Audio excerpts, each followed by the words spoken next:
In the heart of a dense and ancient forest lived a man named Salem. Salem, known simply as the Forest Man, was a solitary figure who had dedicated his life to the woods. With silver hair that flowed down his shoulders like a waterfall and a beard that reached his chest, he seemed almost mythical. Years ago, Salem had left civilization behind, drawn to the forest's tranquility and the solace it offered. Now he spent his days in the woods, chopping wood, collecting herbs and taking care of the forest. The trees were his companions, the birds his choir, and the whispering leaves his lullaby. One day a young woman named Ilara stumbled upon Salem's clearing. She was a writer seeking inspiration for her next story when she heard a rhythmic thud in the distance. Curious, she followed the sound and soon came across Salem, who was chopping wood with an axe that had belonged to his father. The blade glistened in the sunlight as it fell, each stroke echoing the beat of a steady drum. Ilara stood there watching him, captivated by the raw power and grace with which he worked. There was something about the way he moved, the way he interacted with the trees, that drew her in, as if the forest itself was sharing its secrets with him, and he, in turn, was its keeper.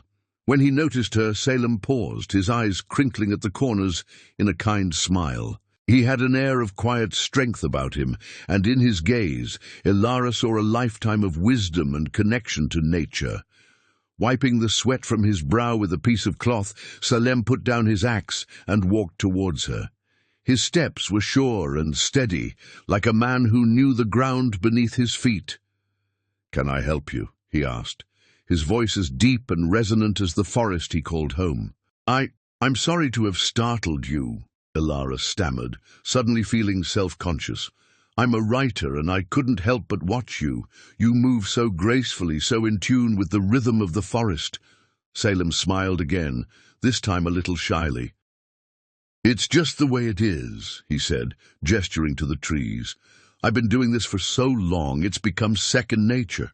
They stood there for a moment, the only sound the gentle rustling of the leaves. And then Ilara, emboldened by Salem's easy-going nature, asked if she could sit and watch him work.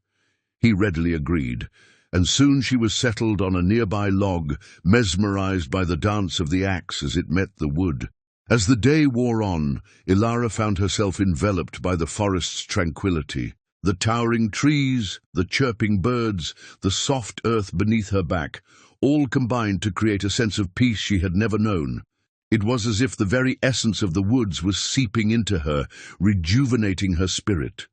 When the sun began its slow descent, painting the sky in hues of orange and purple, Ilara knew it was time to leave.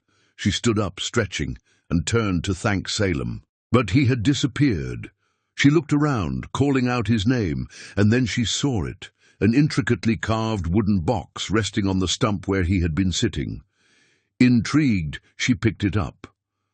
The wood was smooth and warm to the touch, and as she turned it over in her hands, she felt a sudden urge to open it. As the final rays of sunlight faded away, Ilara sat down on a nearby rock, the wooden box in her lap. With trembling hands, she lifted the lid, and inside she found a small leather-bound notebook. Its pages were filled with neat, handwritten entries, each one a testament to Salem's deep connection with the forest. There were sketches of trees and plants, notes on the habits of local wildlife, and musings on the changing seasons. As she read through the notebook, Ilara felt as though she was walking alongside Salem, experiencing the forest through his eyes. With the first light of dawn, Ilara made her way back to Salem's clearing, the notebook tucked safely under her arm. The forest seemed different now, more alive, more vibrant, and as the sun peeked through the trees, she could almost hear Salem's laughter echoing among the leaves. The forest man had touched her life in ways he would never know, and she carried a piece of his wisdom and tranquility within her.